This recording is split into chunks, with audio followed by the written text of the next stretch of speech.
अस्सलाम वालेकुम स्टूडेंट्स, मोहम्मद आसिम फरीद की जानिब से आपको नेशनल कॉमर्स ग्रुप में खुशामदीद कहते हैं। स्टूडेंट्स, आज हम बिजनेस मैथमेटिक्स में chapter simple and compound interest का क्वेश्चन नंबर 17, 18, 19, 20 को डिस्कस करेंगे। बुक जो हम फॉलो कर रहे हैं मोहम्मद अब्दुल्ला की, जो कि आई कॉम पार्ट 1 और बी कॉम पार्ट 1 में मोस्टली कॉलेजेस में पढ़ाई जाती है। चैप्टर नंबर हमारा 3 है। बढ़ते हैं अपने पहले क्वेश्चन नंबर 17 की जानिब और देखते हैं इसकी स्टेटमेंट क्या है। स्टूडेंट्स, क्वेश्चन नंबर 17 इसकी स्टेटमेंट कुछ इस तरह से कहता है, find compound interest due in case of ₹1000 loan for 5 years at 6% per annum. आपने कंपाउंड इंटरेस्ट फाइंड करना है। अमाउंट है आपके पास 1000, टाइम पीरियड है आपके पास 5 years और इंटरेस्ट रेट है आपके पास 6% पर एनम। तो स्टूडेंट्स, आपके पास जो डेटा दिया है, सबसे पहले प्रिंसिपल अमाउंट आपको दी है 1000 रुपये, इंटरेस्ट रेट दिया है आपके पास 6%, टाइम पीरियड आपके पास है 5 years। तो आपके पास ये जो डेटा है ये एनुअली का है, सेमी या क्वार्टरली या मंथली का नहीं है। तो आप इसी डेटा को लेके एज इट इज काम करेंगे। फार्मूला है आपके पास प्रिंसिपल फाइंड करने, अमाउंट फाइंड करने के लिए, amount is equal to principal 1 + r divide by 100 raise to the power n। तो आपने सिंपल फार्मूले में वैल्यू पुट कर देनी है। प्रिंसिपल में आपने 1000 पुट करना है, 1 + r की जगह आप पुट करें 6 और n की जगह आपने पुट कर देना है 5। आप पहले ब्रैकेट को सॉल्व करें, एलसीएम ले, एलसीएम के बाद आपके पास जो ब्रैकेट का इनर साइड आएगी वो आएगी 106 डिवाइड बाय 100 करेंगे। आप 106 को 100 से डिवाइड करेंगे, 1.06 आ जाएगी। पावर इसकी है 5 पावर लेंगे आप, इसकी आ जाएगी 1.33822256। ये स्टूडेंट पावर आपको लेना आता होगा। कैलकुलेटर में जो हैट का बटन है आप लिखेंगे 1.06 और हैट का बटन प्रेस करके आप 5 पुट करेंगे तो आपके पास यही आंसर आ जाएगा। इसको आप 1000 के साथ मल्टीप्लाई करेंगे तो आपके पास अमाउंट हो जाएगी 1338। आज अगर आपने पैसा जमा कराया है 1000 रुपया, तो वो 5 साल बाद 6% लगने के साथ आपकी अमाउंट हो जाएगी 1338। अगर आप देखना चाहें कि आपकी इंक्रीज कितनी हुई अमाउंट में, तो आप क्या करेंगे, आप 1338 में से 1000 को माइनस करें, आपके पास अमाउंट जो आ जाएगी वो हो जाएगी 338.23 रुपए। यानी कि आपने 1000 रुपया जमा कराया, 5 साल बाद वो 6% लगने के साथ आपकी अमाउंट जो बढ़ गई है वो है 338 रुपए। Students, question number 18, find the compound amount for ₹10,000 payable at the end of 8 years at the rate of 6% compounded annually। Students, हमने इस क्वेश्चन में भी देखा कि आपके पास जो कंपाउंडिंग एनुअली के हिसाब से हमने क्वेश्चन को सॉल्व करना है। कहता है कि आपने कंपाउंड अमाउंट फाइंड करें। 10,000 आपके पास अमाउंट है प्रिंसिपल की, 8 साल का डेटा है, 6% आपके पास इंटरेस्ट रेट है। तो आप क्या करें, सबसे पहले आपके पास जो डेटा दिया हुआ है, अगर आप उसमें से देखें, प्रिंसिपल आपके पास होगी 10,000, आपके पास जो इंटरेस्ट रेट हो गया 6%, आपके पास जो टाइम पीरियड हो गया वो होगा 8 साल। तो आपने क्या करना है, किसी चीज को भी नहीं छेड़ना है, सीधा सीधा फार्मूला लगाना, फार्मूले में वैल्यू पुट करनी है। आपके पास जो फार्मूला है, amount is equal to principal 1 + r divide 100 raise to the power n। तो आपने करना क्या है, आपने सिंपल फार्मूले में वैल्यू पुट करनी है। तो आपके पास जो प्रिंसिपल अमाउंट थी वो 10,000 थी, इंटरेस्ट रेट आपके पास 6 था और n आपके पास 8 था।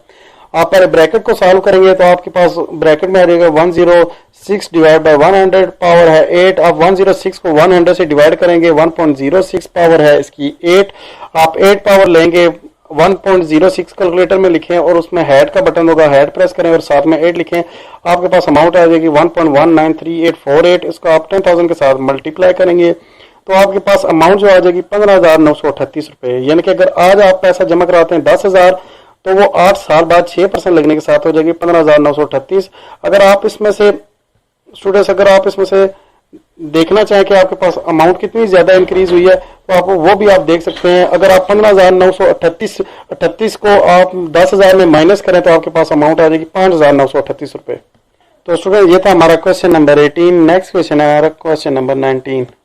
स्टूडेंट्स, क्वेश्चन नंबर 19 कहता है, calculate the compound interest earned for ₹5,000 invested for 6 years at the rate of 7% per annum। बिल्कुल सिंपल सा क्वेश्चन है। कहता है कि आप कंपाउंड इंटरेस्ट को आप फाइंड करें। अगर आपने 5,000 रुपया इन्वेस्ट किया है 6 साल के लिए और 7% पर एनम के साथ, तो आपके पास जो आपके डेटा दिया है, आप डेटा देखें तो प्रिंसिपल वैल्यू आपके पास है 5,000, इंटरेस्ट रेट है आपके पास 7%, टाइम पीरियड है आपके पास 6 ईयर्स। तो आपने सिंपल सा आपने फार्मूला लगाना है कंपाउंड इंटरेस्ट का, उसमें वैल्यू पुट करनी है, आंसर देख लेना है। यानी कि प्रिंसिपल वैल्यू जहां पे थी आपके पास वहां पे आपने पुट कर देना है 5000। आर जहां पे था आपने 7% था तो 7 आपने आर की जगह पुट कर दिया। जहां पे एन था वहां आपने 6% 6 ईयर्स लिख लिया, 6 इधर पावर में लिख लिया। आप 1 + 7 / 100 इसको एलसीएम लेके सॉल्व करेंगे तो 107 / 100 आ जाएगा। इसको डिवाइड करेंगे 1.07 आ जाएगा और उसकी जब आप पावर लेंगे 6 तो वो आपके पास आंसर आ जाएगा 1.50073004। आप इसको 5000 के साथ अगर मल्टीप्लाई कर दें तो आपके पास अमाउंट आ जाएगी 7503 रुपए। यानी कि अगर आप आज पैसा किसी जगह पे इन्वेस्ट करते हैं 5000 रुपया, 6 साल बाद 7% लगने के साथ आपकी अमाउंट हो जाएगी 7503 रुपए। उसके बाद अगर स्टूडेंट आप देखना चाहें कि आपके पास अमाउंट कितनी ज्यादा बढ़ गई है तो आप इसको कर सकते हैं कंपाउंड इंटरेस्ट। आप 7503 रुपए में से आप 5000 को माइनस करेंगे तो आपके पास अमाउंट आ जाएगी 2503 रुपए। यानी कि आपने 5000 रुपए आज इन्वेस्ट किया, 6 साल बाद 7% लगने के साथ आपकी अमाउंट हो गई है 7503 रुपए। और अगर आप देखना चाह रहे हैं कि हमारी अमाउंट में कितने परसेंट इंक्रीज आई है तो वो कितने रुपए की इंक्रीज आई है तो वो हो गई है 2503 रुपए। 2503 रुपए आपकी इंक्रीज हो गई है 6 सालों में 7% लगने के साथ। तो स्टूडेंट ये था हमारा क्वेश्चन नंबर 19। इसके बाद स्टूडेंट्स हमारा क्वेश्चन नंबर 20 और इस वीडियो का हमारा लास्ट क्वेश्चन है। कहता है calculate the compound interest earn for ₹1200 invested for 10 years at the rate of 12% per annum. आपने कंपाउंड इंटरेस्ट वैसे ही फाइंड करना है जैसे हमने पिछले 3 क्वेश्चन में फाइंड किया था। कहता है कि 1200 रुपये आपने इन्वेस्ट किया है 10 सालों के लिए और आपका जो इंटरेस्ट रेट है वो 12% है। 3 चीजों का डेटा है, कोई सेमी एनुअली, कोई क्वार्टरली, कोई मंथली का डेटा नहीं है। सिंपल इसी डेटा को आप लेके कंटिन्यू करेंगे। आपके पास जो प्रिंसिपल वैल्यू है वो है 1200 रुपया, इंटरेस्ट रेट है आपके पास 12%, टाइम पीरियड है आपके पास 10 ईयर्स, फार्मूला है आपके पास amount is equal to principal 1 + r / 100 raise to the power आपकी n होगी। प्रिंसिपल वैल्यू आपकी होगी है 1200, आपने 1200 पुट कर दिया। इंटरेस्ट रेट है आपका 12% तो 12 आपने आर की जगह पुट कर दिया और n है आपके पास 10 ईयर्स तो आपने 10 इधर पुट कर दिया। आप पहले ब्रैकेट को सॉल्व करें, ब्रैकेट को सॉल्व करेंगे तो आपके पास अमाउंट आ जाएगी 112 / 100।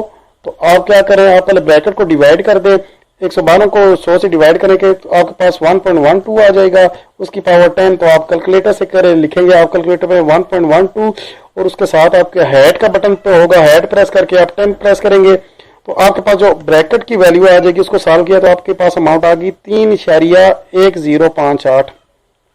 स्टूडेंट ये जो हम डॉट के बाद हम पढ़ते हैं उसको हम इस तरह से नहीं पढ़ेंगे, 1058 नहीं पढ़ेंगे, हम पढ़ेंगे इस तरह से 1058। तो उसके बाद आप क्या करें, आप दोनों को मल्टीप्लाई करेंगे तो आपके पास अमाउंट आ जाएगी 3727 रुपये और .01। यानी कि अगर आज आपने पैसा इन्वेस्ट किया 1200 रुपया, 10 सालों के बाद आपका इंटरेस्ट रेट 12% लगने के साथ आपकी अमाउंट हो जाएगी 3727 रुपये। तो अगर आप देखना चाहें कि आपकी अमाउंट कितनी ज्यादा बड़ी है तो आप क्या करें, इन दोनों का डिफरेंस लें। कंपाउंड इंटरेस्ट में 3727 माइनस 1200 करेंगे तो आपकी अमाउंट 10 सालों में 12% लगने के साथ अमाउंट बढ़ गई आपके पास 2527 रुपये।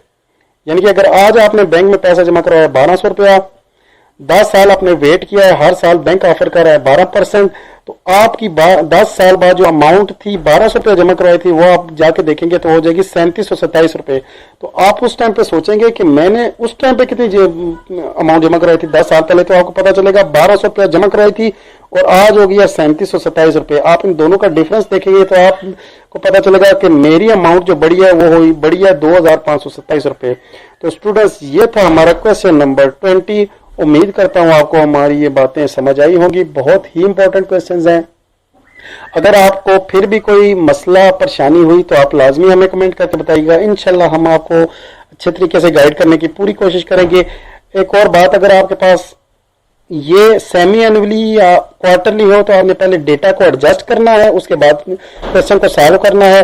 तो अगर आपके पास एनुअली हो तो सिंपल उसी डेटा को लेके आप फॉलो करेंगे, आगे सॉल्व करेंगे। फार्मूला बस आपको पता होना चाहिए। सिंपल के 4 फार्मूले हमने बनाए थे, उसके बाद हमने कंपाउंड के 4 फार्मूले हमने बनाए थे, वो आप याद करें, फार्मूले में वैल्यू पुट करें और अपना आंसर निकाल लें। तो नेक्स्ट वीडियो के साथ आपसे दोबारा मुलाकात होगी। अपना बहुत ज़्यादा ख्याल रखिएगा, दुआओं में याद रखिएगा। तब तक के लिए अल्लाह हाफिज़।